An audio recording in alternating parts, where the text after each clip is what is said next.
இந்த தாக்குதல் எதற்காக தொடுக்கப்பட்டுச்சுன்னா, ஒரு 4 தீவிரவாதிகள் வந்து இங்க இருக்கக்கூடிய சுற்றுலா பயணிகள் மீது அட்டாக் செஞ்சாங்க. அட்டாக் செஞ்சதுக்காக தான் வந்து அது ரிவெஞ்சாக தான் போனாங்க. தீவிரவாத அட்டாக்குக்கு எப்படி ராணுவத்துடைய பதிலடி சரியா இருக்கும் அப்படின்ற ஒரு கேள்வியும் இங்க வந்து பலரும் எழுப்புறாங்க. ஸோ ஓகே, நம்மகிட்ட தீவிரவாதிகள் அந்த மாதிரி வளர்க்கறது கிடையாது. ஸோ வந்து அந்த மாதிரி விஷயத்தை நம்ம மேற்கொள்ள ராணுவத்தை வச்சு பதிலடி கொடுத்தோம்னு வச்சுப்போமே. கொடுத்ததுக்கப்புறம் இப்போ இன்னைக்கு வந்து அது முடிவுக்கு எட்டப்பட்டிருக்கு அப்படின்னா, அப்ப அந்த தாக்குன அந்த 4 தீவிரவாதிகள் எங்க போனாங்க? அந்த பயங்கரவாதிகள் எங்க அப்படின்ற ஒரு கேள்வி இருக்கு. அந்த கேள்விக்கு இதுவரையும் ஒரு பதில் தெரியாத ஒரு இடத்துல அந்த சப்ஜெக்ட் வந்து முடிஞ்சிருக்கோ அப்படின்னு நம்ம பார்க்க வேண்டியதா இருக்கு. டே ஒன்ல இருந்தே பாத்தீங்கன்னா வந்து இந்த தீவிரவாத தாக்குதலுக்கும் எங்களுக்கும் சம்மந்தம் இல்லை அப்படின்றத பாகிஸ்தான் சொல்லிட்டு இருக்காங்க. அப்ப பாகிஸ்தானை உங்களுக்கும் அதுக்கு சம்மந்தம் இருக்கு அப்படிங்கிற சர்வதேச அளவில் ஒரு நெரேட்டிவ் செட் பண்றதுல நம்ம தோல்வி அடைஞ்சிட்டோம் அப்படின்ற ஒரு விஷயம் வந்து இதுல பேச வேண்டியதா இருக்கு.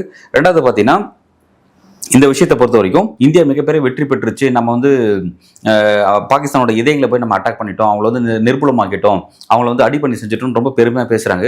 ஆனால் வந்து முப்படையின் தளபதிகள் அவங்க வந்து ப்ரெஸ் அட்ரஸ் பண்ணுவது பார்த்தீங்கன்னா வந்து இந்த தாக்குதலை பற்றி அவங்க கிட்ட கேள்வி கேட்கும்போது அவங்க என்னன்னா, ஒரு இந்த மாதிரி தாக்குதலோ வாரோ வந்து இழப்பு 2 பக்கமே இருக்கும், நம்ம வந்து அதை வந்து மறுத்துட்டு போக முடியாது அப்படின்ற ஒரு விஷயத்த சொல்றாங்க. அப்போ இழப்பு இருந்திருக்கு, அந்த இழப்பை வந்து ஒத்துக்காமலே வந்து பேசுறதுங்கிறது வந்து ஒரு முக்கியமான ஒரு தவறு அப்படிங்கிறத நம்ம கவனிக்கிறோம். அது வந்து திரு மோடி அவர்கள் வந்து திரும்ப திரும்ப ஏன் இந்த விஷயத்துல செய்யறாரு, ஏன்னா இவரோட கருத்துக்கும் முப்படைகளின் தளபதி கருத்துக்கும் சில கான்ட்ரவர்சி இருக்கிறத நம்மளால இங்க பார்க்க முடியுது.